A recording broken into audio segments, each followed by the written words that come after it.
There we go. All right. We're back. We're back.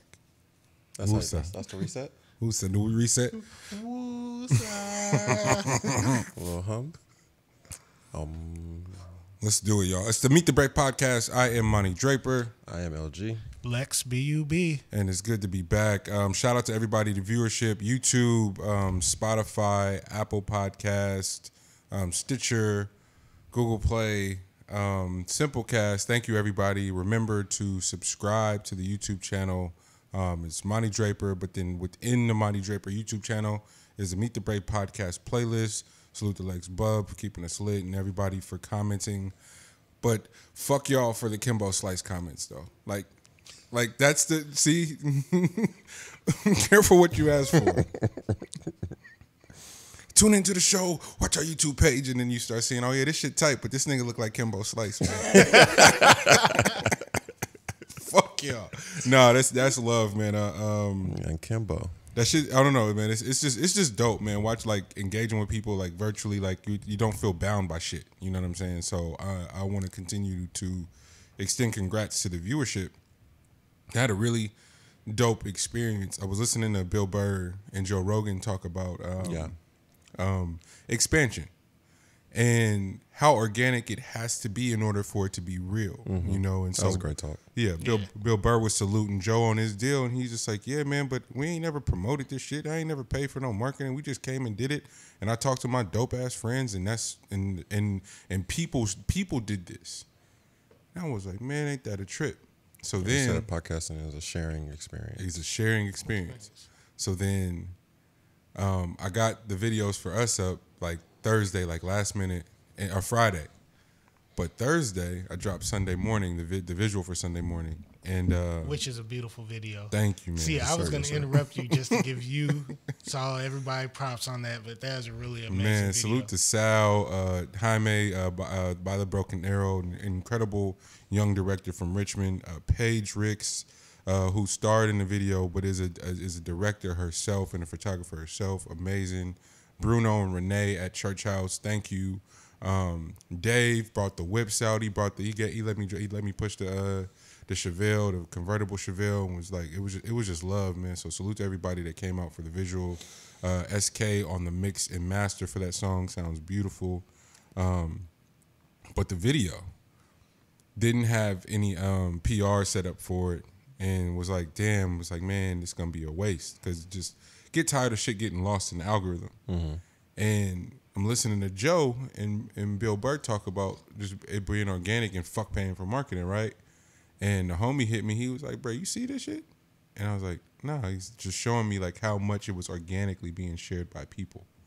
And I've had some moments like that, but it was dope to have something that wasn't attached to a cosign from a bigger brand or something. It was just like something we did in-house, our own dime, our own resources, and to have people just like engage with it like that, like and be proud to share it with other people. It means a lot, but it showed me firsthand what that could do. And the pod has been the greatest example of that, where don't really know how to market it because it's a fucking 2 hours of us, me and Elle, sitting up here ranting about anything. And the idea that people love it is just dope, but the idea that people would love it enough to share it.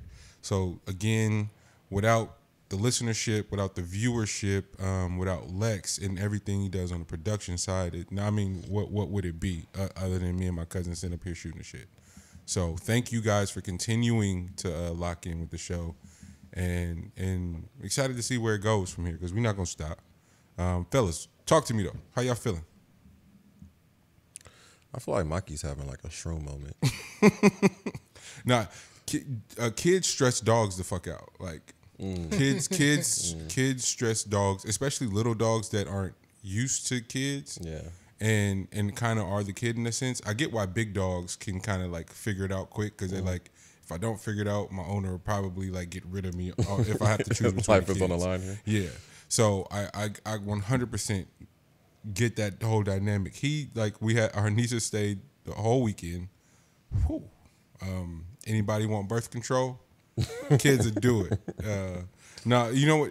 But Kendall and Kayla aren't fair because they're different type of kids, and so they'll make you go, "Oh man, kids ain't that bad," and then you start seeing other people kids at the party, like, "Oh no, y'all different," because you can like reason with them. Like Kay was like, "Oh man, y'all said we was having cookie." Like you, and then there's another thing too. Don't tell kids you're gonna do something and then not do it because you won't hear the end of it. So it was like, "Hey, we made cupcakes last night. We're gonna make cookies, but they didn't eat none of the cupcakes. They didn't eat all the cupcakes. We just gonna run the cupcakes back." Nah, but you said cookies. All right, man. Look here. Let me talk to you for a minute. Sidebar. And then she was like, "But you said cookies though." Like trying to have a real, like we had a real conversation. And then by the end of it, she's like, "Oh, that makes sense." But you can reason with them. I'm not gonna jump out the window and say you can reason with every child. That's the beautiful thing about children, though, is that they don't have like their full capacity of the vocabulary yet, but they do have determination. 100%. Like they will get set on something and like it will hold you to it because in their world it's everything, but they literally are going to be fixated on this one thing. And you told me this one thing, so why are you not doing this one thing? I rock with it. Exactly. I love it, man. You've been dealing with that for forever. Sid is a different breed, man. Sid is okay. I'm editing the pod, and you know I always put deadlines on myself. So I'm sitting there. She come in the room, Daddy, I want to play hide and seek. I'm like, all right. I'm editing. Give me about 45 minutes to an hour. And so before, when she was young, she didn't grasp time that well. No concept of time. Exactly 45 minutes later, she came back. All right, you ready? I was like, ready for what? Hide and seek. It's been 45 minutes. Yo. I was like, hey, you got to give me like another 45. She's like, nah, you said 45. Not. I was like, but I'm in the, you said 45. I was like, you know what? You got All right, go hide. And then I waited like 5 minutes before I started counting. And then she came in there. She's like, nah, it's been way past 30 seconds. What did you do? She was like, you go hide. I'll find you. Oh, Sid is amazing, man. It's interesting week. Continuing with that theme of family. I watched a few dads attempt to explain to a panel or to people the different type of conversations they've had to have with their children over the last, throughout quarantine, and especially now with the protests. The world is protesting. The whole world. The whole world. It's pretty impressive. Have you had to have any conversations with Sid, and have you family in general? Not just Sid. Even you and the missus. Like Yeah. how's that been? It's weird because like Sid, because as a kid they're not grasping it all the way. They're like, so wait a minute, because we're brown. And it's like, yeah. And that's why people are protesting. She was like, I don't. She just kept saying, I don't really get it. Yeah. So it was like trying to break it down. And then she kind of got it, but I don't think she still fully grasped everything. And we talk about it all the time. But she was just like, when it came down to the come down, she was just like, that sounds stupid. I'm like, yeah. You got a point. Of course it does. Which is how you know that segregation in school comes from up to top to bottom, because the kids don't know what the fuck going on. Yeah. So like their initial idea of like superiority over another individual is not coming from directly within. What about you, G? Like your mom has been amazing on additional content. Shout out Auntie, we love you. Thanks for tuning in every week. But just sending additional things to discuss for us. What are those conversations been like? I mean, it's been interesting just because of the wide range of understanding. Because we have, adults who are in their 70s and 80s, so they're like, their attachment to it is a lot different because they feel like they've been through this already. Yeah. And they saw that what came of it, you know what I mean? Like because unfortunately, what's not getting grasped is that how quickly information is able to move now. Yeah. So it's not, it doesn't feel as if it's one of those that's going to fall on deaf ears, because the hold isn't going to be allowed to take place. Like Well, folks is out here because how quickly you can tell people to be out here. And I think that's why companies and businesses are withering, is because truthfully, what I got from the landscape is that the white male is in attack mode right now because of the belief that everybody is against them now. We're not even just talking about Black Lives Matter type deal. Black Lives Matter is like the vessel for everybody's anger towards the white male. So it gave them the reason to do it. But we're talking about white women for the sexism. We're talking about outcasts for whatever reason, all the letters, whatever. Just never was a part of the system in the first place, or never looked at as a part of the system, can identify with Black life right now. So you're getting people that have privilege but have not been able to utilize it because of there's one group that has cornered the market on privilege. So you're getting the reaction to that, like, and you're starting to see is also that it's heavy in politicians right now. Like, we'll talk about it later, but Chris Cuomo, media, Trump, owners of teams. These are white male specific that don't know what to do when they can't just flash money for the way to get out of shit. Man. So it's getting interesting. So I mean, I know it's way wider than like just like family structure, but family structure, you got to remember, is like, I mean, I have Black and white people in my family structure, and that's why I asked, because it you know, that for me, the optics of watching Black men lead the discussions, whether it be your favorite debate show, your favorite podcast, just news in general, it could be as dialed in as like, yo, I'm having to explain this to my daughter, and it could be as pulled out as, no, I gotta have a lot of different discussions with a lot of people.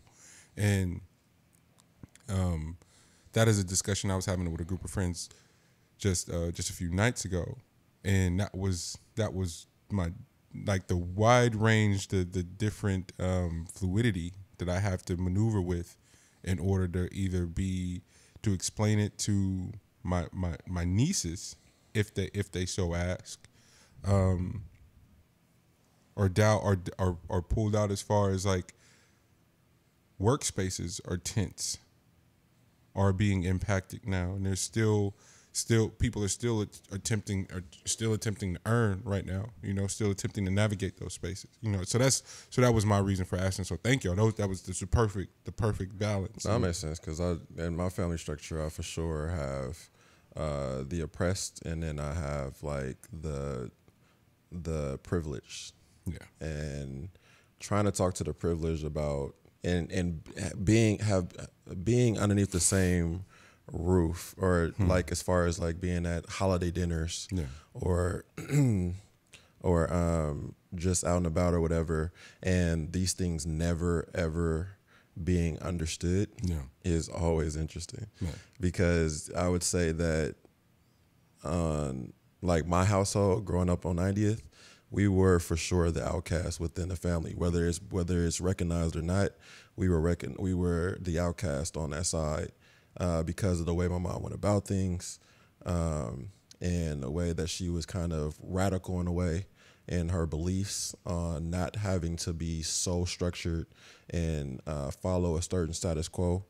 Was something that made us outcasts. And we realized, and I realized that as I was growing up, but as a family, like, still trying to feel like you're, you know, there's a love there. I mean, there's also a level of judgment and Yeah. Stuff like that. So like it's interesting within the family structure, but that's why I think of it as a wider spectrum because it's a lot of other shit going too. A lot, man, and dynamics, right?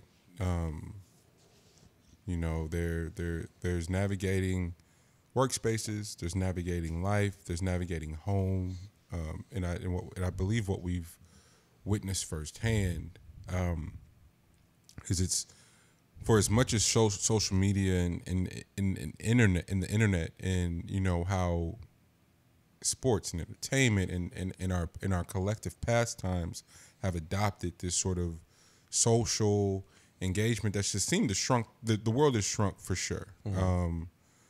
There's so many different things happening. The first anime studio in Japan is owned by a black. Get Special guest Maki. Letting the world know.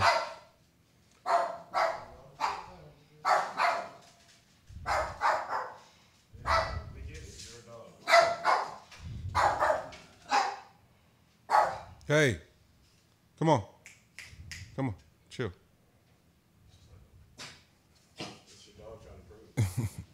Now, with the world's moving so much, and it's just naturally just shrinking. It's sort of closing in, and we're sharing so much more collectively. First anime studio is owned by a black man in Japan. Like the fact that there's the first one is a big deal, but the fact that it's a black dude is like even more mind blowing. But closer to home, extremely close to home. And we haven't had to do our This Is Us corner because season's ended, but one of the rooms hurt my soul, man. Man, one of the rising stars, the brilliant, the brain in the room, the lovely Jas Waters is no longer with us. Condolences to her friends, her family, everyone that knew, everyone across her. Man, not the outpouring. And you didn't have to come across her. If you watched the show and you felt something from it, she was all over that. Well, so a lot of our discussion about This Is Us, and Dill brought it up. He was like, "Well, there's your answer right there." We'd always want to know, who was in these writer rooms because of what This Is Us is able to depict and the authenticity of it. And that's a word that gets thrown around in entertainment that's hard to stomach. Authenticity? Because we need a little bit more authenticity, and it's usually a white person saying that to a black director or a black actor. It's like, yo, make it more real. What the fuck does that mean, fam? They're trying to hit you. They're trying to beat around the bush on urban, man. Hey, we need that to be urban, bro. But a part of me, what you people like, something like that. A part of me wants to assume that Jas was the brains of that, because for the life of me, I couldn't figure out why this show was connecting with so many of my partners that I knew. Like, it'd be crazy the people you end up talking about This Is Us with, wide range of folks, a wide range, and then to find out, because I'm being completely honest with y'all, I didn't know that she had anything to do with it until her death. Like that broke my heart more than anything, because we had been mulling over, like, trying to figure out who was in these rooms, who was in this writer room to make this specific show land the way that it does, to where I can't miss a single week. You know what I'm saying? Damn, I feel like a hater now because I always knew. And so I just thought. Well, we haven't talked about it since we've been doing it. So it's not your fault. Yeah, this was a while ago. Yeah, we had just been trying to figure out who's in these rooms. This Is Us talk started like 2 seasons ago. Yeah, and so but Jas, I've known of Jas since the Combat Jack show. Like, she's an influential part of the Loudspeakers Network, and we talked about it last week. Or we've been talking about it a few weeks now in saluting Joe Rogan for one of the more massive podcast deals. And as the podcast deals start to become a thing, it's extremely bittersweet for me as a fan, because Combat Jack, who should be on the Mount Rushmore for podcasters, isn't here to reap the benefits of it. But and it's not even so much the monetary thing will obviously be good because of what he meant to hip hop culture as a whole. But his sort of vision, Chris Morrow, and Charlemagne, and Jazz as their vision of starting a podcast network. Like that's the type of ingenuity Black people that we've always needed in order to be in the conversation and to be able to push our lines economically. And hey, a podcast network. You know what I'm saying? And so fucking grateful for her contribution, for her stamp, and for her impact on culture and the advancement of Black people, on the advancement of Black voices, on the advancement of a traditional Black experience that isn't rooted in fucking CGI and hyper action and hyper drama. Nah, it's like, we can tell real authentic stories with our real authentic voices and have them land the same way and in the same spaces that white creators have gotten to express themselves. So it's the freedom. Yeah. It's the freedom to and we have so many dynamic stories to tell that still haven't been told, still haven't had the opportunity to be told. But we have to keep fighting for that at all costs, and then supporting each other to be able to get it off the ground. Because, like I said, I'm going back through shows, man, shows that we love. And going back through it now does not hit the same, man. Like, it's rated well, but it's overwhelmingly shown. Like you could just see it in each one of these episodes, each one of these shows, the amount of freedom to get your you'll say your not exactly whitewashed, but like your very vanilla, very bland idea off. Oh yeah. You know what I mean? Like the idea isn't all that impressive. You know what I mean? It's just something, and it's not a story that has much merit or much to go off of on it. Like it's just it feels that way while you're watching it. So like but then you pop in like a show that someone like us had something to do with. Yeah. Like before it was like all this cool stuff about the creator of Blackish. Watching Blackish was one of the more impressive shows from episode to episode.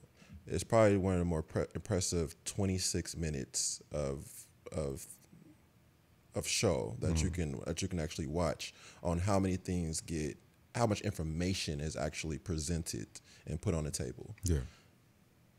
That's needed, man. Like there's a reason why that took off the way that it did, and there's a reason why it's still ongoing, and a reason why it ended up eventually getting to be as big as it is right now is because of how much impressive storytelling is in our daily lives. We have a lot of stuff that goes on in our daily lives that is interesting. Well, you landed. You're hitting on exactly my sentiments personally. G is that where the Seinfelds, the Frasers, the Cheers, the Friends, the freedom to operate, the Boy Meets World, the freedom to operate and do basic shit and get That's all this. What I was trying to say, basic. Yeah, and all this critical acclaim. And it's not a knock to those shows. No, not at all. Not at all. It's an ode to the freedom that exists even in entertainment. It's like, nah, in order to get this greenlit, somebody got to die in y'all movie. Somebody got to be fucking dancing. Somebody got to be ODing on drugs. It's got to be murder. It's got to be viruses. And it's very similar to being in your home and watching the 9 or 10 o'clock news. Like how is your neighborhood being depicted? Yeah, is how they're making decisions on what show they should greenlit for your community. Yeah, like we know y'all kill each other, so let's make some. How about y'all make a show about killing each other? That shit should resonate with y'all. Yeah. Like, nah, that's not the only thing that be going on in our community. Actually, it's a very rare occurrence. You know what I mean? And it usually has a good amount of 6th degree of separation entailed in it. Like, it's not always as random as you might think. And we're a couple. It's so much great black shit is being made right now. And that's why Jazz's death hits the way that it does. Yes. Went back and read her tweets. Oh man. Yeah. Oh man. You know what I'm saying? But the saddest part about the tweets, y'all, is that her thoughts, her train of thought, her thread of thought is so close to a lot of the discussions I've been having the last 6 months with people. And, you know, the fear, the isolation, the anxiety, and to be frank, I don't know how to say this without don't want to personalize it and be like, I know what she's feeling, because that doesn't feel fair. But when you're that tapped in frequency wise, for sure, creatively, for sure, you sitting a little closer to your demons than people will ever give you credit for. Like your rapport with your demons is sick. I like to put it as putting your demons on a leash, man. But on a leash is amazing shit, because you get amazing content from having your demons on a leash and being able to tap into the energy of being able to see them at all times. Yeah. But it's hard. If they come off of a leash though, like it's a if dangerous, they somehow get dance. off that leash, man, it's a dangerous dance, and you play with that. And Bill Burr spoke to that on him and Joe Rogan are sitting down. He was like, "Yo, I can't consume this shit the way that y'all do, so I got to just turn the TV off." I'm the same way, because I'm sensitive in the best of ways, because it informs the art in a real way, right? So I got to turn this shit off. I can't really do the timeline thing, the intrusiveness of scrolling your timeline and not getting the choice whether to watch somebody die feels so unfair. Yeah. Feels so unfair, bro. Like, oh, you just gonna make me watch this. And it happened again with the story. And that's why I was so, when your mom sent that clip, I was like, Auntie, I literally was watching that shit as she was sending it to me. And I was like, it happened again. It's like, hey, we want to warn you. This is very graphic. I've never seen them give that warning for anybody white being murdered on TV. Like, why? Like, who's approving this at y'all channel?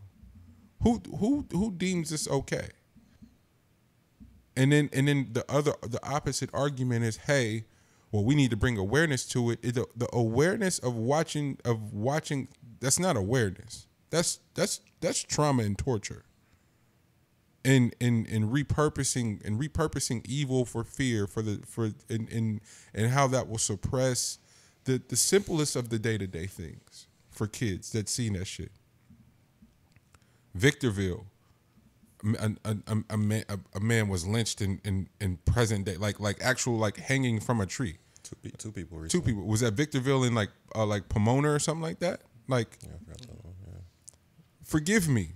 Like, and this is not a knock to anybody. They were considered suicides? I was about to say, they trying to classify them as suicides. I'm gonna let you niggas know right now. If y'all don't burn this whole motherfucker down, if somebody takes me out and tries to classify it as something else, and that's not even a concern of mine, because I'm just going, if you better hope it's not my family. You better hope it's some niggas that kind of fuck with me, because if it's my family, oh, good luck.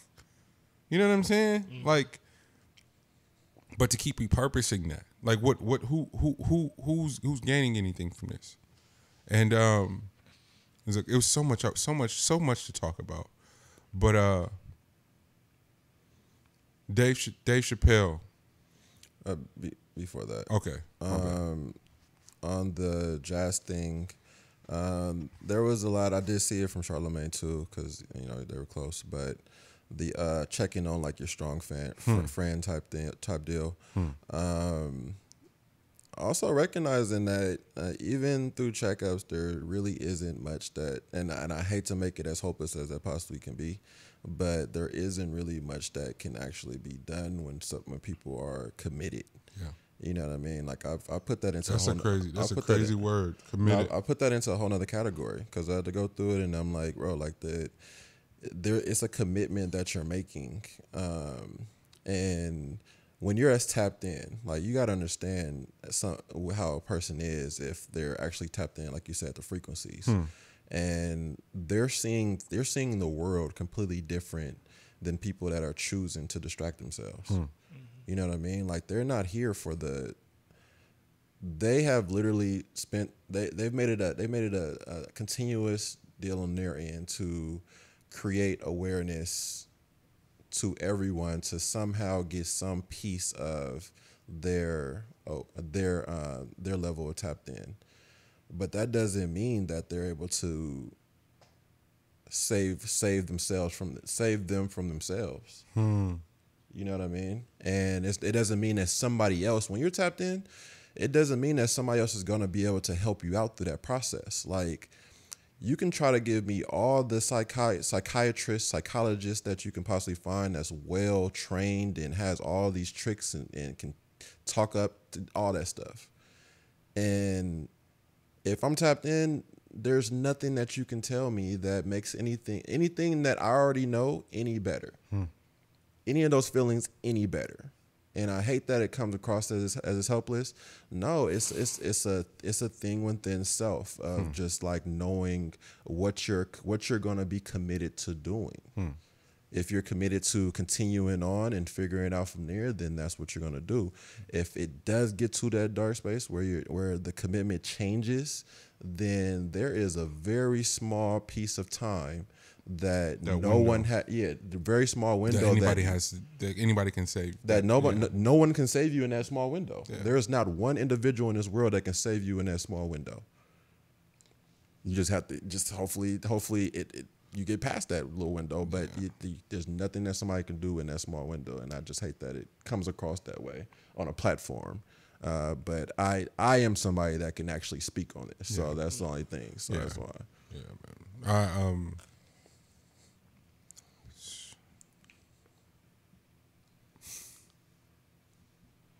The mental health conversation has been co-opted a lot, and I remember that. I remember having that feeling early, where it felt as if people were confusing a lot of different things and wrapping it up into one, and so how it was being co-opted felt really unfair to me, because of how much I value it. My introduction to therapy was not traditional. It was not something I was seeking.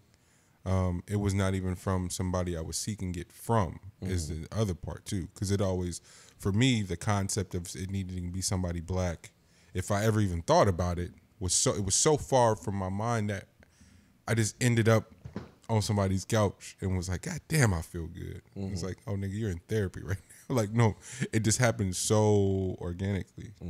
And so how I advocate for it, especially when I moved back home and would have discussions with siblings and family members and stuff, it was like, it was something I was passionate about because of what was happening, like the lightness and going, oh damn, this feels significantly better. So I want to say like the last 3 to 5 years, how it's been, there's all these different books about anxiety and depression and fear, and it's like, oh, okay. Again, a lot like right now. I'm glad everybody's having this discussion, but systemically, how these have been tools of torture and continued oppression of a particular group. What trauma and fear does in a school system, and how Black children specifically our our relationship with education is rooted in so much trauma, so much neglect, so much like corporal punishment and like fear. Like it saddens me. Where different diagnoses, different classifications, children get lost, and then forever their lives are changed based on a decision that was made for them in the first grade. As a 6-year-old, a decision that can be made for a 6-year-old can alter their lives and their relationship with their understanding of their mental health for the rest of their lives, and they didn't even get a say in it. You know, and that isn't to, and I don't mean to generalize this incident with Jas, but it is definitely a part of it, though. Yeah. And it's all connected, and nothing that we be talking about is not connected. Yeah, like we've already talked about that before. We just like to dig so deep into to every topic, but like it's connected. That's the reason why we talk about it. Yeah. And on that mental health thing for the children, man, if they could finally do the testing that says that the malnourishment plays a large role in a lot of those mental health issues, like you can't tell me that you make the best of decisions on empty stomachs, no, or you make the best of decisions on trans fat or high sugar intake. You know what I mean? Like you're gonna have a chemical imbalance. Yep. It does not map out together. Like there's no way that you can put those in the same room and say that you're gonna be a fine individual. And then compound that with the optics of your surroundings, man. Like it's compound trauma. High tension. Man. Compound trauma on top of somebody getting to classify you as something that's gonna, like, you have no say in this discussion. There isn't enough information to even make a decision like that. But now forever you're classified as something. Your life is changed. Bro, my elementary was E. Morris Cox on 98th. And what is that? I want to say, I forgot what street, 98th and something. But they switched it to a charter school after I left, and we had a wide physical fitness area, like track. You had to run it, whatever, just to blow some steam off. Basketball courts, all that stuff like that. Hopscotch, whatever you can think of was on that playground, stuff like that. When they changed to a charter school, that entire area got overtaken by portables. So I don't know what type of mental was going on over there when they can't even get their physical fitness off. Like, I don't know what they got going on, but that's not going in the right direction for education. Not even. And it's all it's just, that sounds like a prison to me. How am I supposed to learn in this environment? Put me in this sweaty ass portable as I get older, from kindergarten up to the 5th grade, man, and then send me off into the world of 6th and think I'm about to be a solid individual, ready to go. Bro, I'm gonna break by the time I get to 8th grade, bro. Like, I'm going to break. It's only a matter of time. I've been restricted for way too long. And that's the thing. Trying to.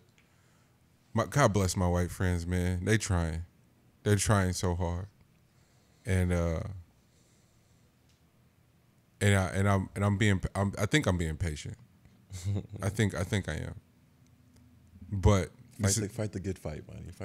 It's not even something I take that personal. I know what I know. I stand on what I stand on, and it's funny because you can see it when it's not emotion. It's like, nah, this ain't emotional for me, fam. I'm literally talking logistics, facts, and all the analytics that y'all need to make this real for you now. Ta-Nehisi Coates hadn't said much, and he made a post this past week, and he just laid out all the numbers, right? And at the end of it, he goes, yeah, if you needed all of that, then I really don't have nothing to say to you. If you needed all of that to be activated, now I don't have shit to say to you. And that's been my whole point. If you needed all of this, to be activated, there's not a thing I can say to you. And one of my, like, and this isn't a knock on anyone.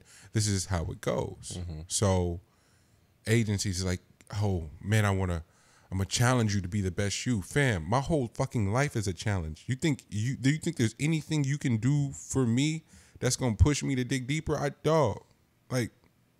gonna challenge you. What is that? What you know what you sound like right now? That's a wild thing to say. I'm not supposed to be here. Like 4 times over. That's no exaggeration. I'm not supposed to be here 4 times over, and you talking about a challenge. No bullshit. That way of thinking is why we're here. Like, no bullshit. Like, that is the reason why y'all got it. Y'all about to get exactly what is coming to you. Man. What Dave said, I know you was about to segue to that, but what Dave said as far as what makes you think that we could watch a video like that and you do something like that and not think that you was about to get the wrath of God. Man. Like 846. No clue. Don't know why you felt that that was going to happen.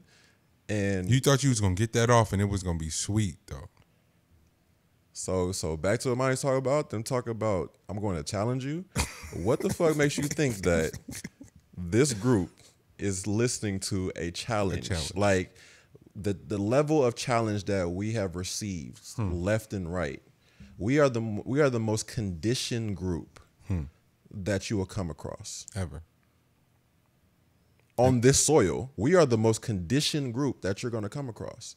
So if you're trying to tell me that you're going to somehow pull something else out of me, nah, guess what? That's the reason why we're out right now. But that's bruh, and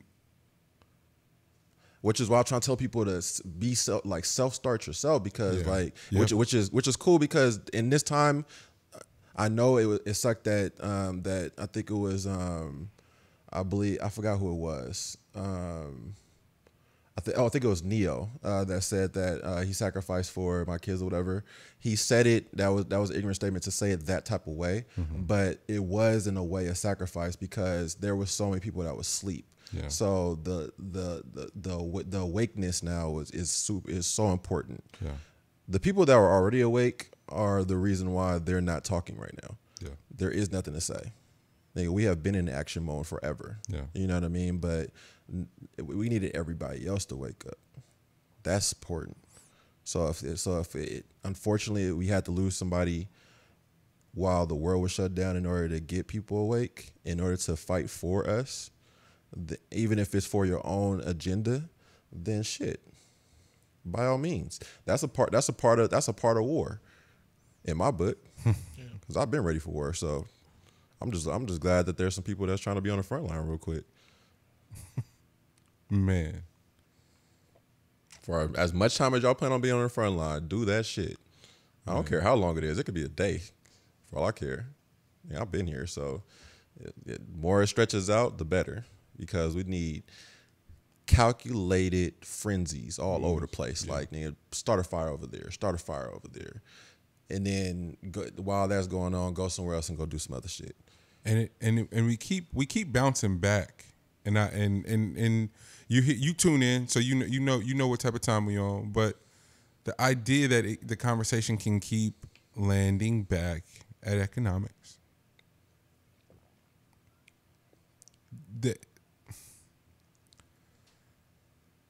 I smile at the ignorance of evil of race, the evil of racism, because you go and in the ignorance of not believing in divinity. I told you the miscalculation. We gonna steal these people, travel them across the world, and make them build the country for free, and then try to eradicate them. This first thing we're gonna do. all right, now we got them here. They're building the country. Damn, we can't really eradicate them. Now we got to set them free. All right, bet we're going to build prisons too. And they can only live amongst each other. Then they let us live amongst each other. And we're not going to fund their schools. And we're not going to fund them. And then they're going to live amongst each other. These motherfuckers learn how to be in commerce with each other? Mm. What? Oh, no. Fuck all that. Break that up. Jim Crow ain't working no more. Break that up. We're gonna desegregate everything and not allow them access to everything. All right. Here go welfare. All right, here goes Vietnam. But when their veterans come back, it ain't gonna be shit for them. All right, bet. All right, bam. Here's crack. All right, bet. Here's guns. All right, bet. Defund all their schools. All right, bet. And crack was thought of like something that was going to like for you to use. They didn't know that folks was about to flip that shit and sell it. So and buy everything, bro. Buy everything, man. I'm starting a petition for Rick Ross to get all his property back and to get a statue out front of Staples. Mm. When they put Kobe's up, put Rick Ross's up too. Mm. That'd be hard. That would be tough. Come on, man. We're gonna drop all these guns off and all this dope off, and we're gonna have the CIA do it firsthand, and then just go, hey, we don't know what the fuck going on. Like these he should actually get a sign on the freeway. That'd be dope. I don't know if I'm fucking with you right now, bro. Because I feel like GB Wildin'. No, maybe y'all weren't waiting for it, but I personally was waiting for the content that would be generated right now. And I knew who would do something because it's the ones who always speak up. Mm-hmm. Like whatever Kendrick does is going to shake some shit up. Whatever Cole does is going to shake some shit up. Whatever Dave Chapelle does is going to shake some shit up because this is what he does. Man. Whatever Killer Mike does, better than everyone else. This is what Killer Mike does.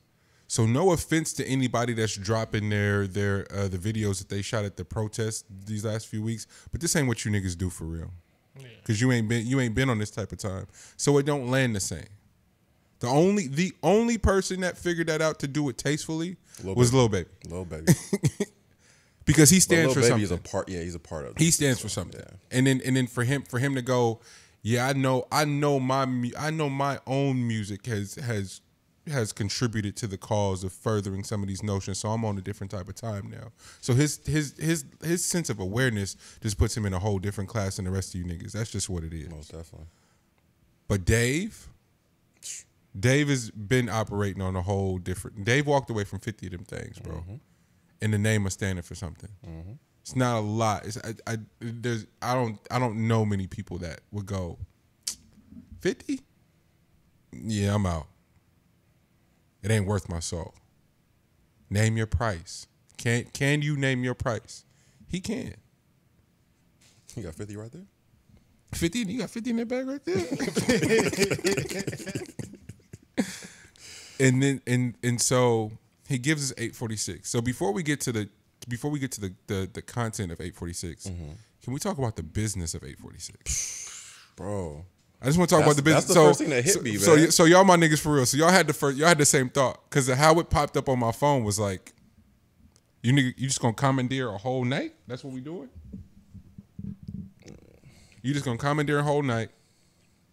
You gonna get this bag, whatever that bag is. We're not gonna discuss it, but it's a YouTube bag. Mm-hmm.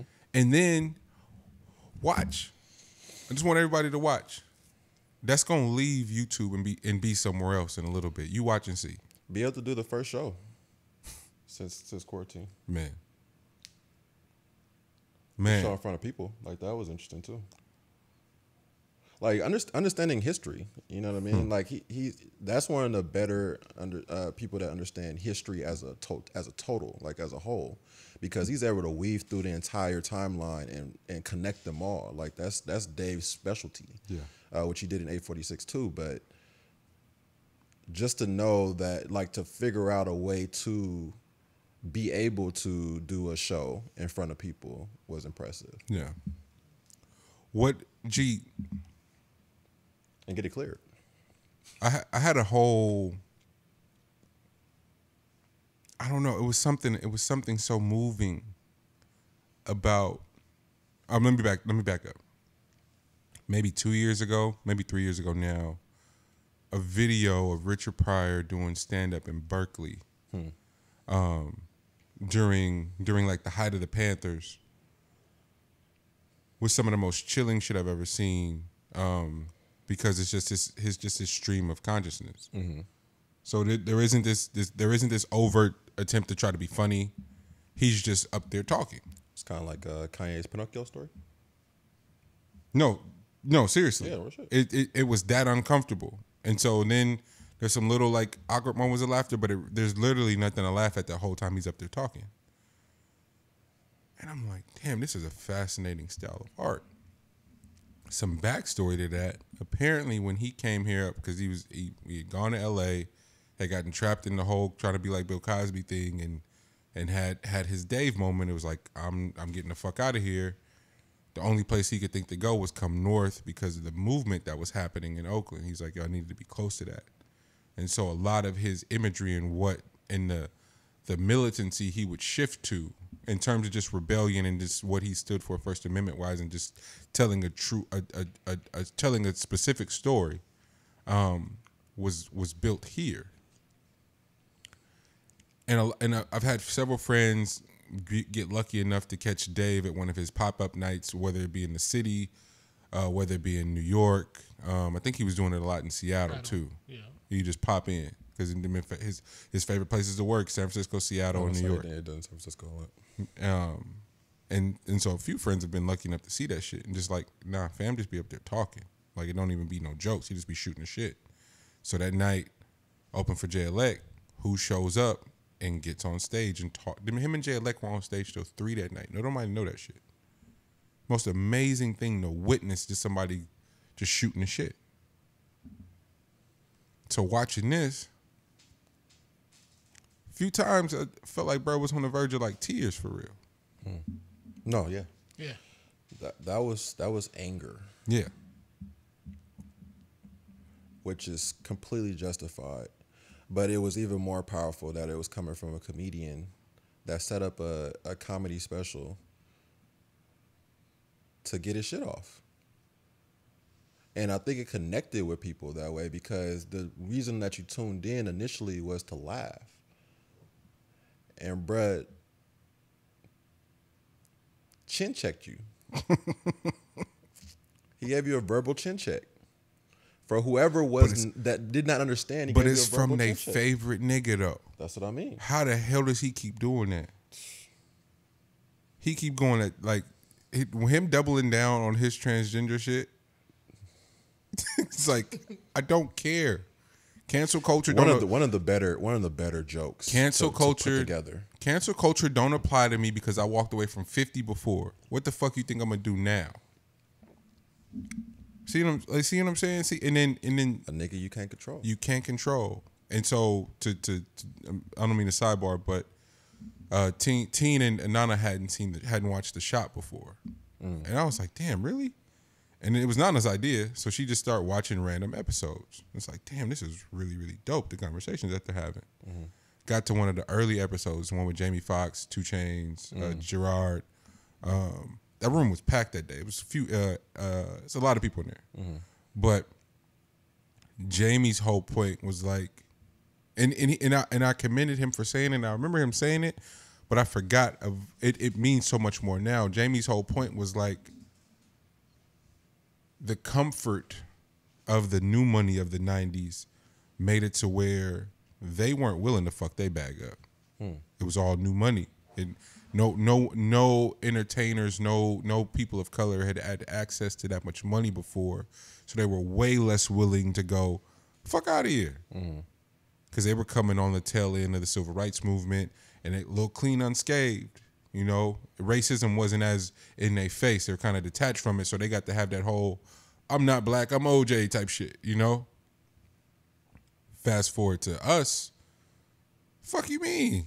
You gonna tell me like Dave Chappelle walked away from 50 niggas, so I don't have time for nothing. You're not about to tell me what I can say. You're not about to just come on. Ye's telling Nike, nah, give me a real partnership. And they're like, Ye, we don't do partnerships. Well, Jordan built y'all. He don't have no partnership with y'all. That's kind of weird. LeBron is carrying y'all. He don't have no partnership with you for real. That's kind of weird. And now, and my shoes are selling out in 30 seconds, and you won't give me the respect to at least entertain it. I'll walk, and I'll take my brand elsewhere and compete and cut y'all fucking necks off. Did that and did it. Bet on you. Bet on you in the name of the advancement of all of us. And how people continue to not be able to see that part of the economics is strange. So back to the business of 846. Stand for something. I'm gonna shoot this content out of pocket. That's what we were Todd and I were talking about. Yo, what you give or take? What do you think it cost him? Like 50 to shoot that out of pocket? Maybe. I'd say less than that. Probably so, huh? Because a lot of that shit, you gotta think he probably owned. It didn't even look like multicam. Yeah, it looked like it was one cam. Yeah, maybe two, because there might be another cam of guy just going around getting B-roll. Yeah, and like I said, a lot of that stuff he already owned because you got because he been doing concerts and stuff, the lighting, all that stuff. He probably had that shit already. Yeah, so probably less than that. Yeah. Put some candles up in the background. Shoot it out of pocket, send it, and then upload that bitch like we edited already. Yo, what you cash at me, cuz. I'm ready to press the button. Cash at me, I'll send you the rest. That's a many way to do business. But it's the way to do it. Me and your dad were talking about it yesterday. The tour happen. We had found somebody in the city to let us rent the Sprinter for a significant amount of time. And Unc was like, damn, I was just about to buy one. Oh, duh. You know, it seems like such a small thing, but by the time we would have rented that G for the month and a half we would have had it, that's our down payment and like our first 4 payments for our own. Mm-hmm. And then how many other homies I know that are in bands that need it? Okay, we can rent it out. We've then paid for our fucking Sprinter van in the first year that we've had it. It's just the business, the gear. The first few podcasts we were renting the gear. It's like, bro, them rental fees, we could have just bought that shit these 3 times we've rented it and own our own. You know, it's these subtle things that elude us, you know, infrastructure wise. And so when you look at the new business model of content, your shows, fuck that. Let's shoot the pilot. No, let's shoot the whole season out of pocket. Let's raise the money ourselves. Then you got leverage to go to YouTube. You got leverage to go to Netflix and have these discussions because they're going to ask for POC anyway. They're going to ask. Now that we're here, ain't nothing you can tell us. But we're back to the space of like how to gain access to those rooms, what they're trying to steer you in, what directions they're trying to steer you in those rooms, what they won't allow you to say, quote unquote. No, I shot this myself. It ain't shit. You can't edit this, and that's what 846 was to me. It's like I shot this. This is what I wanted to say. Granted, I'm Dave Chappelle, but this is what we need right now. And it was a real waving a flag for the people because he was denouncing celebrity. Don Lemon's whole ass is sitting on CNN talking about where's Puffy, you so trash for that. That was such a cat move. Nobody want to hear from who wants to hear from Ja Rule? Like I don't want to hear nothing from no celebrity right now. Not one that hasn't dedicated their lives and their art to the advancement of black voices. But that's how you know that he didn't even sit on that idea first. Like he just said it. Yeah. You know what I mean? Like that was the first thing that came to mind was that you needed some celebrity influence on this. Bro. And that's why it was beautiful what Dave said. Like this isn't about celebrity at all. Like this is the people voice of talking. The voice of the people streets. talking. Yep. Like, hey, y'all, they have spoken. Yep. Listen. which I'll touch on later on with CHAZ. But listen, it's the voice of the people right now. They're telling you what they want, what their demands are, and they're not settling for anything less than. And people are, and you're going to have to fold, or else. Unless you're happy with having all the money that you got right now, you just go sit on Capitol Hill by yourself. Man. But nah, when you get that much money, you want more. It's a drug. There's no way to stop that. Bro, you would kill yourself if you cannot make more money, and you already have money. Now let's see who's really in control. Because it sounds like you work for money. You thought money was working for you. That's a sick, twisted idea right there. Oh, man. Banana in the tailpipe. Man. Y'all see? Hey, bro, I want to use that, bro. Banana in the tailpipe. I just want that to be I just want that to be an everyday just conversations. Y'all both sick as I can picture L talking to somebody. Hey, I ain't gonna fall for the banana in the tailpipe. Oh, that's like the new school of the jive turkey. Jive turkey. Y'all both sent pod notes, and everybody 8 allies is one. It's wild that we both had that. Yeah, and at the top, but at the top of y'all list though. So who said it hit me early in the week. That's why. Who said everybody 8 allies? Is that you? And then what did you say? I just said that it's weird to have allies. It's weird to have and allies. I put them in quotations. Like it's ooh this shit is oh. I just wanted to ask the room, man. How does it feel, bro? Like, how does it feel to have allies? Because, like we said at the last pod, we just got the acronym, and you only it's shit jumping off now, bro. You only get the acronym from having allies, bro. Exactly. So like they come at the exact same the time. ally so, and the acronym is yeah. together. So we still tripping off the acronym. So we know what the acronym change is coming. Yeah. So now along with that, you get the allies, and you like fuck like. This is kind of like when you've been oppressed and tortured for so long, you really question motives and like who's here. You know what I mean? Like instead of just looking at silhouettes, who's here? You know what I mean? And like what kind of trust am I supposed to give over? Right away. You know what I mean? Like what's supposed to come with that, bro? Like hey, I'm here for y'all. I ain't been fucking with y'all, but I'm here. My nigga, what we doing? Nose wide open. About to get your head knocked off, my nigga. No, so after the pod last week, remember we were rushing out the guys. I should have started the show with that too.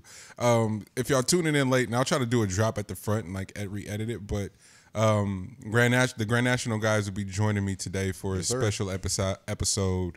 The album is complete. Pre-order now. June 26th is the release about date. to get in his double entendre bag. episode. What a sicko. But so last week we're listening to the album. We got the masters back. Like, yo, let's just go drive. Like, fill the city, and we're driving down E14. There's a caravan protest, but this is at 3:00 on a Sunday. The hose is still out during the protest, but guess who's leading the caravan of the protest? White people, Asians, all others is leading the protest down E14, blocking traffic, and all they can see is the hose. Like just like it's Sunday, we still outside. What we doing? And it fucked me up. Because like, oh, this is what this has become. The march, the protest is being co-opted and is being gentrified in a real way. It's in one of the most gentrified and like most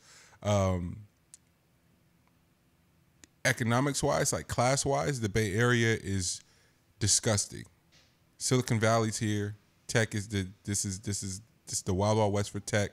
So there's endless access to resources, but that poverty gap and that class gap and that lack of a middle class, like the middle class is non-existent. Gone. And it's most evident here because right outside high rises, right outside of the Twitters, right up the street from here is one of the biggest homeless encampments. Optically, that's confusing, and so for Salute, thanks allies for protesting now E14, but are you looking at why the fuck are you driving there?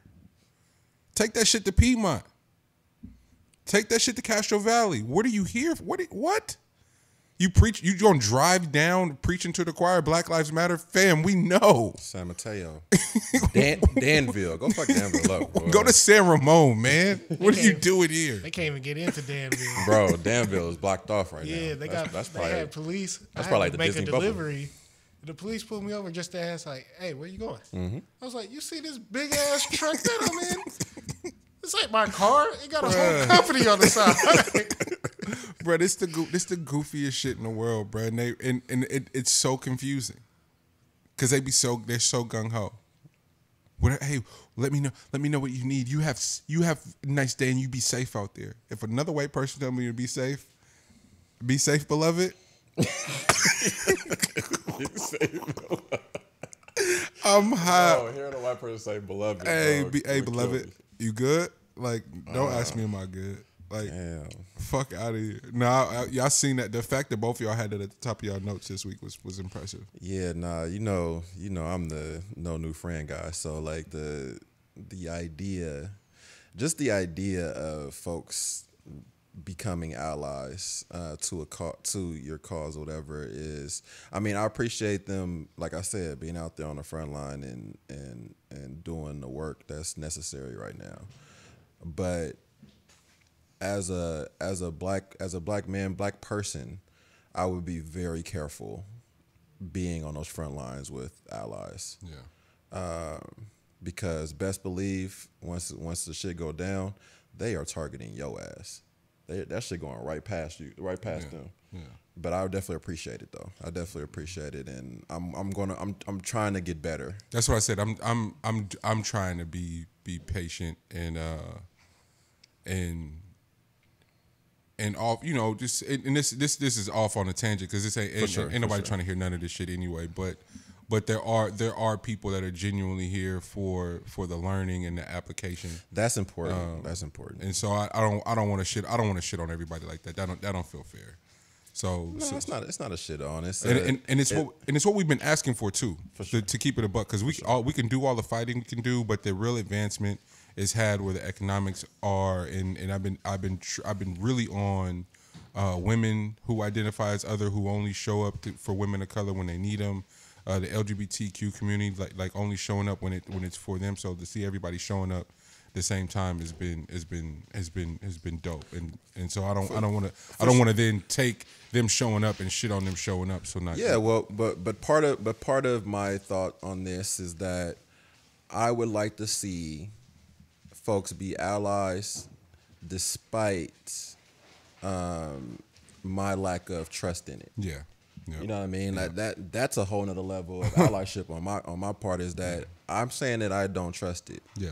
But you still do it. Yep. Like you still do the groundwork on educating yourself, realizing what the system has worked in your favor and has not worked in mine, and trying to put a stop to the whole thing, because you are now included in that group. Yeah. Like you said, there is no middle class, so that means you're starting to realize that, damn, your lack of having the rights that you thought you had because of your economic status and where you thought you were on the totem pole is now being shown to you that that's not the case. Yeah, that's a gut wrenching moment. I'm getting too.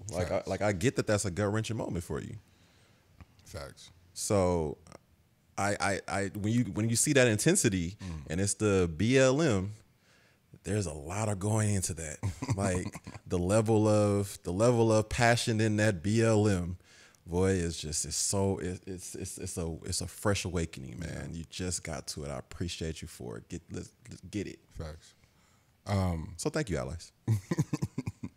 I wanted to get to something Elle had too, in regards to. Hold on. Oh, that's why it moved up. You just put me on CHAZ. Mm-hmm. I literally, you walked in the door talking about it. I was like, bro, what are you talking about? Mm-hmm. Really interesting, man. It's some cool stuff going on up north, man. The CHAZ is the Capitol Hill Autonomous Zone. It was a group. It was the group out there in Washington, in Seattle, that took over a police station off the idea of defunding them, and the local politicians wilted and decided to call them out of the station. So they've since left against the will of the what was it, the captain of that station or whatever, who was not in favor of doing so. But they're gone, and they've taken that over. They've put in peace over police, and they've categorized that area, Capitol Hill Autonomous Zone, and blocked it off with the barricades they originally used for protesters. So it started off with like that area was like 3 blocks radius or something like that. It was like 3 blocks, and then it got pushed to 6 blocks, and now it's at 7. So they're just continuously taking over more landscape from there. And inside of this zone, it's been thought of like a peaceful area. So you get to peacefully protest. People pulled up and donated money for for getting food. So they have like a chicken and hot dog stuff like that stand, water. Wow. They have like a medical center. Wow. They're trying to get that police station to get turned into a community center, and showing through their peaceful protest that they can do that. Like, it's, if we defund that police station and turn it into a community center, all these people will benefit from it. Wow. And they haven't moved. They have not moved. It's gotten so much media attention. Wow. All the way up to Trump, who said if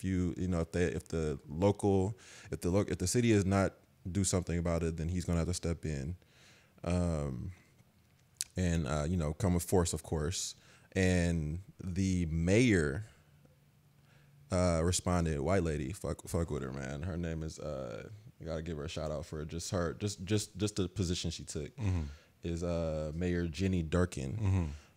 She said that, first off, we don't need him, and that this is something that we're going to deal on local soil, and that we, instead of acting, we should be listening.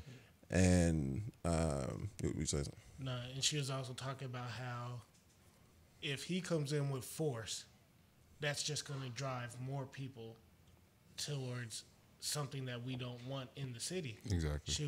And that's when she was talking about listening and going from there and coming to an actual, what's the word I'm looking for? Compromise or something. Yeah, a compromise or something, instead of you just trying to come in and force everybody thinking that you about to go in there. Yeah. With military or whoever, force everything, and then everything's gonna be smooth afterwards. Because she was like, that's just gonna make it 100 times worse. Yeah. So I had a few notes on just like that in general, just from like the media coverage portion of it, and I just had to shout out the mayor for that one, because she was a G for that. Had to rock with her, and then my man Keith Brown was one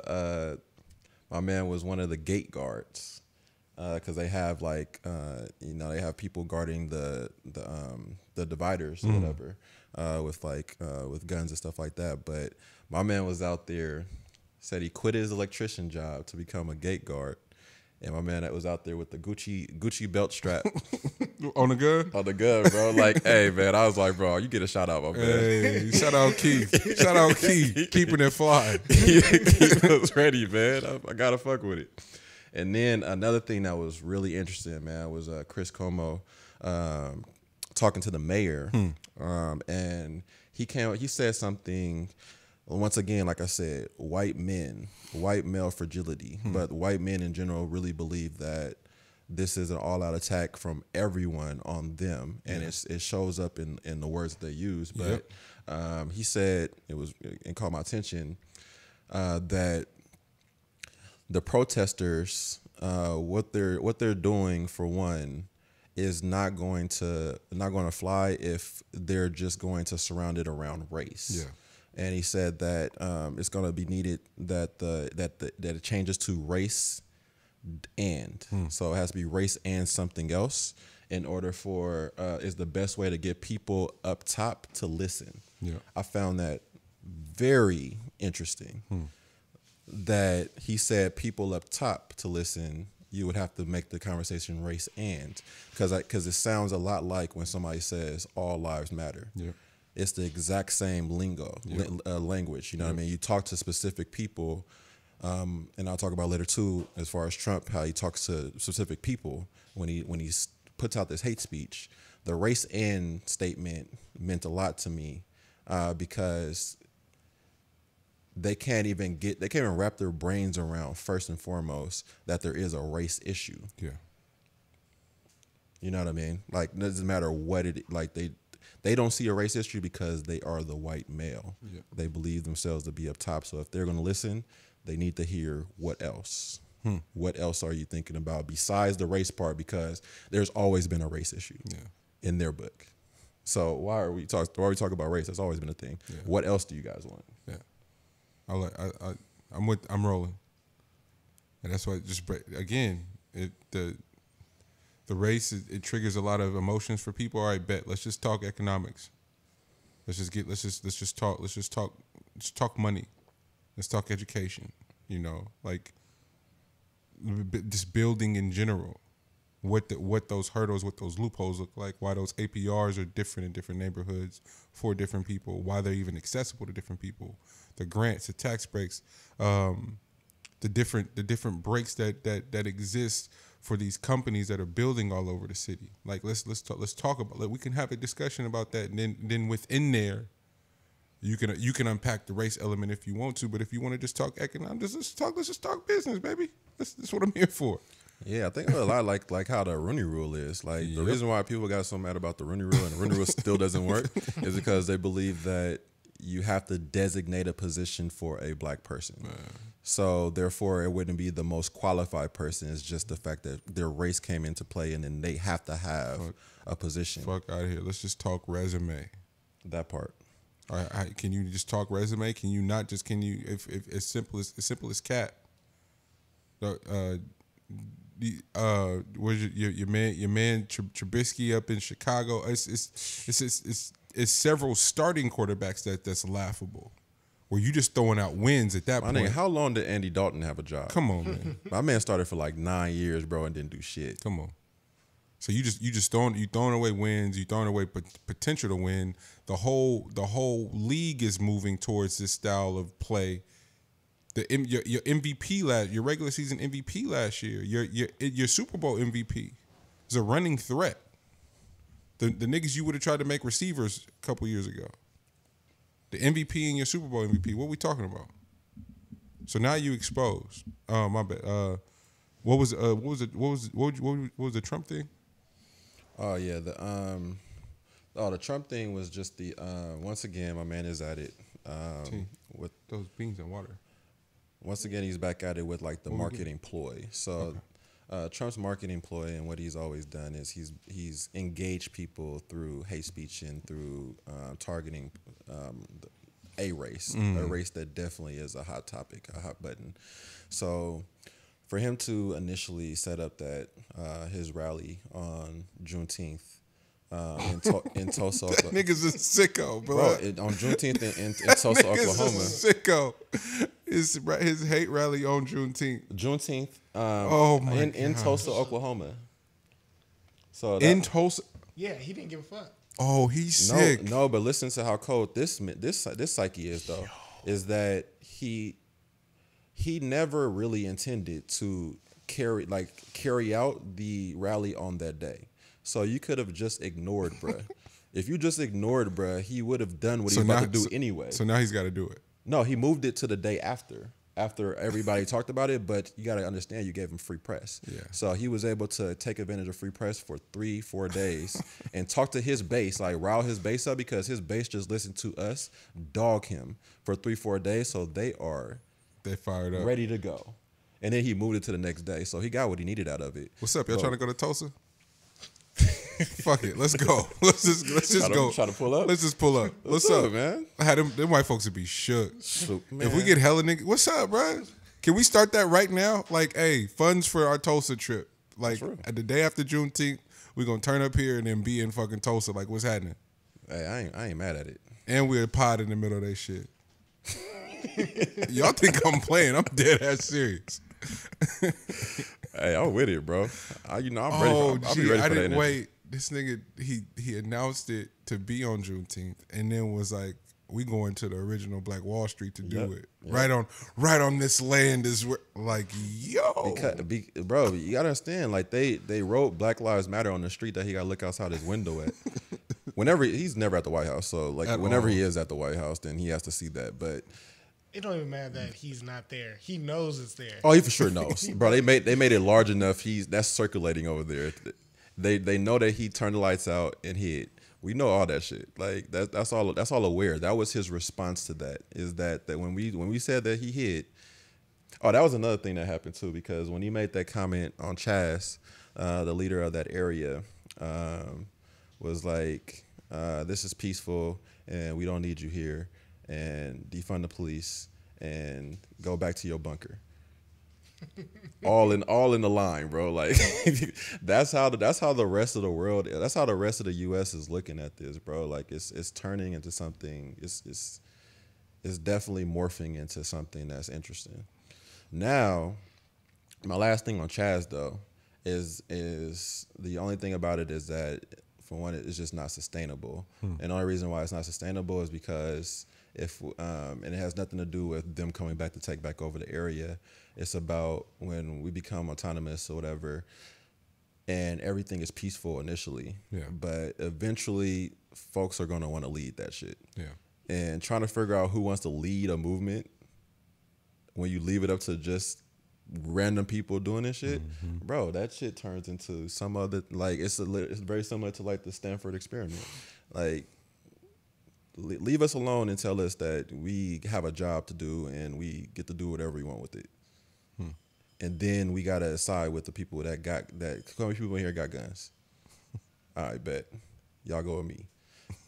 The rest of y'all motherfuckers, y'all just gotta stay here and basically be lookouts for what we're doing, but y'all ain't got no other roles. I'm gonna start giving y'all designated jobs. Now does this start to sound a little bit like what y'all just decided to break down? Yeah. There's no escaping it. Left up to the it's But I fuck with it though. I fuck with it initially. I'm like I said, I like starting little fires, man. I like starting little fires. All right. You like putting them out? Nah, I like them on fire. Nah. Defend. I want you to defend somebody. We didn't. You defend them. We've been mad political today. I want you to defend Nikki today. Body, that was set up for you, bro. No, I can't. Nah, because you are the defender of Nikki, so we need to hear. For forever, she just made it. She literally made it impossible. I have nothing to say. I have nothing to say. Nothing. I can't defend it. I can't. What? I know, it's crazy, huh? Nothing? Nothing. Not even a little bit. Not even a little bit. Damn. It was heartbreaking. It was heartbreaking. I could say that. Do you agree with her on? So they are rappers, and so I didn't even. I was so upset that I refused to even listen to her point of view. Got it. So can y'all enlighten me on what she said? Yeah. So she said that everybody needs to shut up about it and stop attacking her. And that kid is a rapper and is not signed up to the same exact treatment as y'all street shit. Like he's here to rap and be a part of the rap game, which is completely separate from any of that other shit.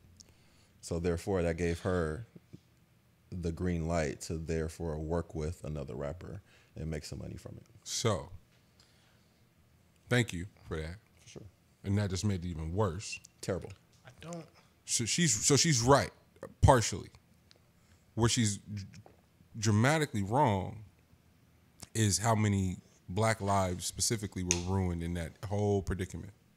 And go ahead. The only thing where I feel like when everybody says, well, he's a rapper, I have a problem with is as soon as you decide to put money on somebody's head, how does that still work as your excuse that you're a rapper? Because you're no longer a rapper. Yeah. Because now you're fully. Because if they would have succeeded with the contract, then now it's a whole murder. Mm. So how is it that you can still just say, "Oh, I was just a rapper. I was just funding them"? No, you put money on somebody's head. And then she's missing a significant part of where this is not just an attack on hip hop. This is another attack on black people. Like the optics of this case are so disgusting.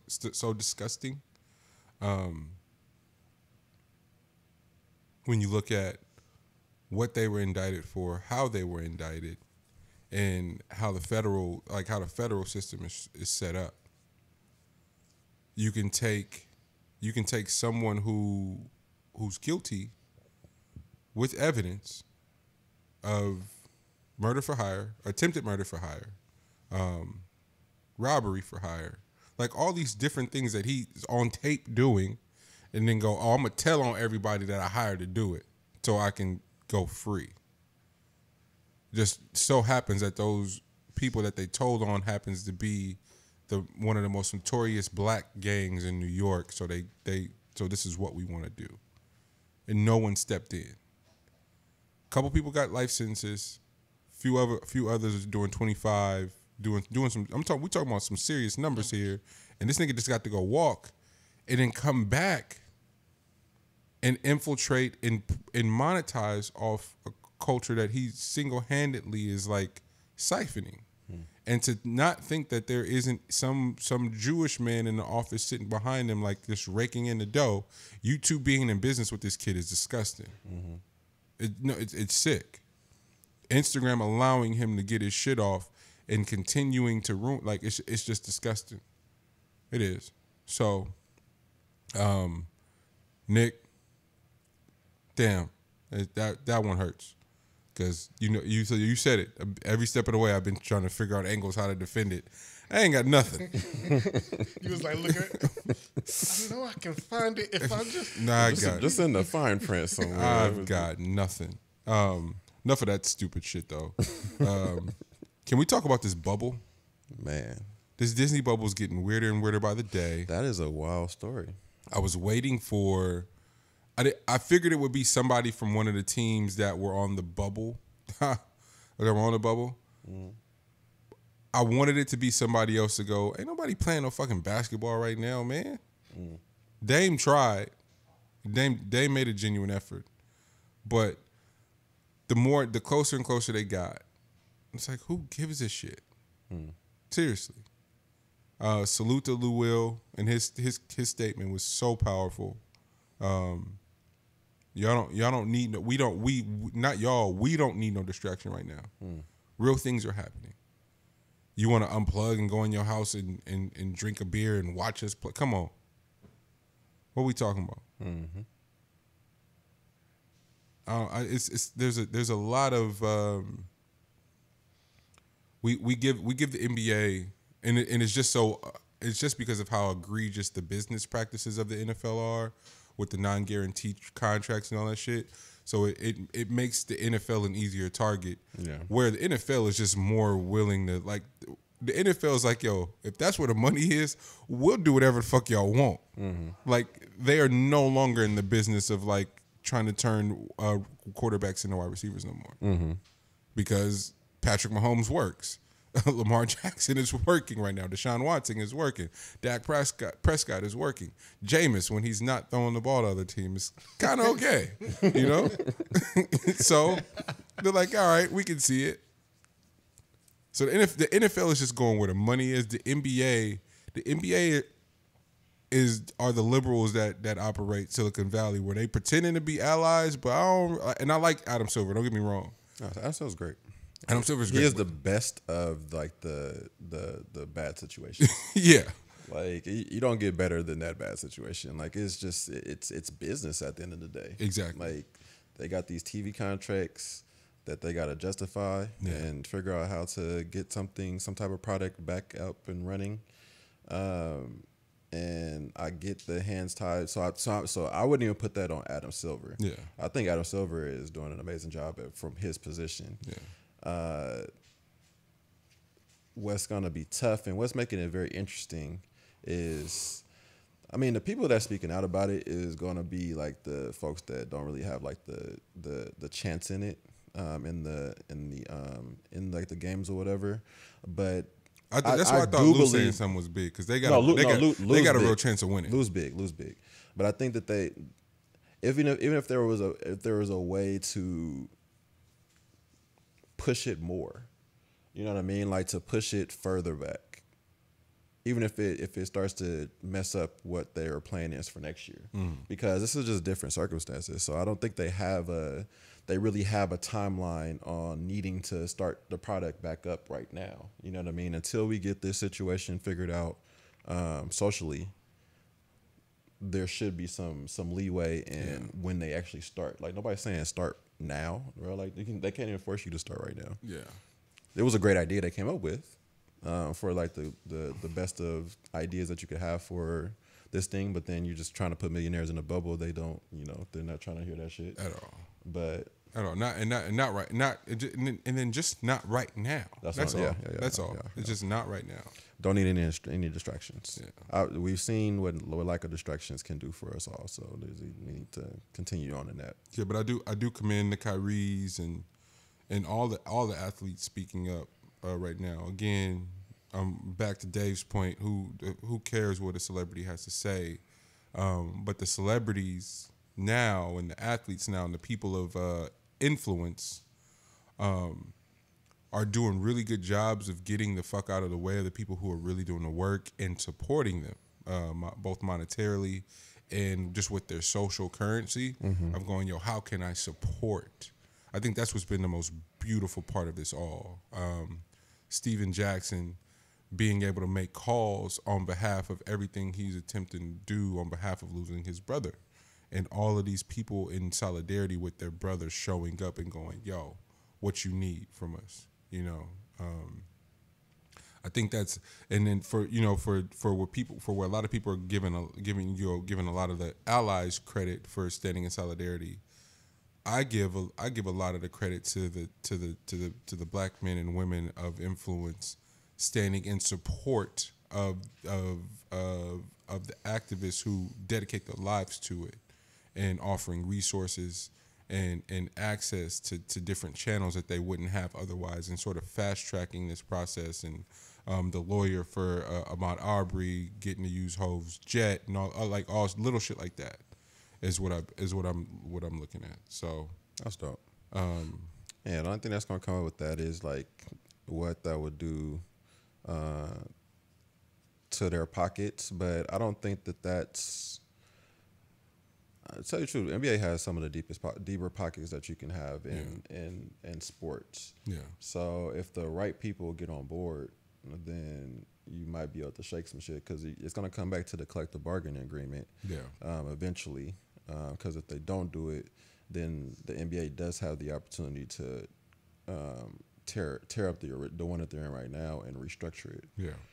For lack of work provided. Yeah. But yeah, it's an interesting thing. It's an interesting thing.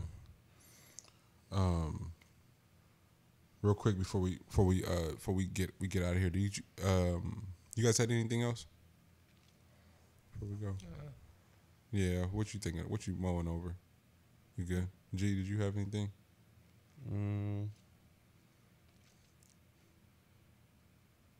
Nah, nothing of importance. Just that we got a black bachelor.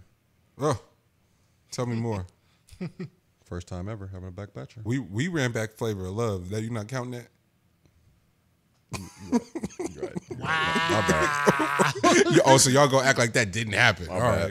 You're right. Well, we got that. We got to count For the Love of Ray J. Too. For the Love of Ray J was legendary. No, Love of Ray J was legendary. That shit was legendary. Yeah.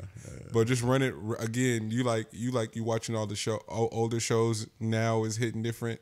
Flavor of Love right now, I knew it was sick then. Try to watch that shit right now, bro. You'd be like, what is this? That's gotta be tough. What is poor Big Rick? All I kept saying was like, Big Rick, he had to go along for that, right? His is that where Hoops was? Yes. Okay. Yeah. And Delicious, right? And Delicious, yeah. Delicious was second season though. Oh yeah. Yeah. How is that camera? How's the scenes like? What the scenes are disgusting, and it's right before they move into digital, and so he's like, ew.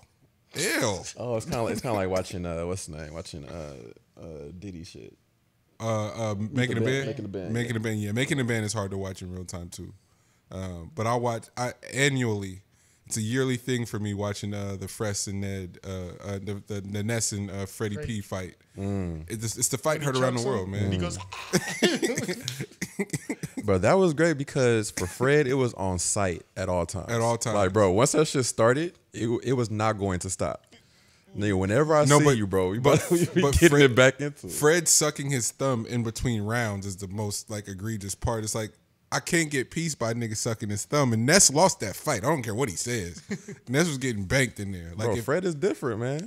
Like he was in peace. Like he got to rage and then he found peace. Like it was just going back and forth. Oh man. Ah shit, man.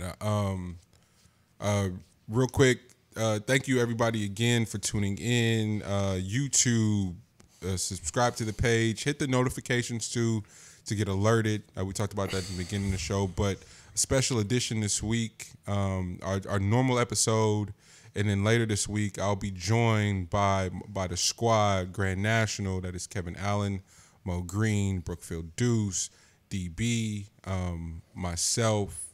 We couldn't have everybody, couldn't have that many people together, but we'll be talking about our latest collective effort, Grand National.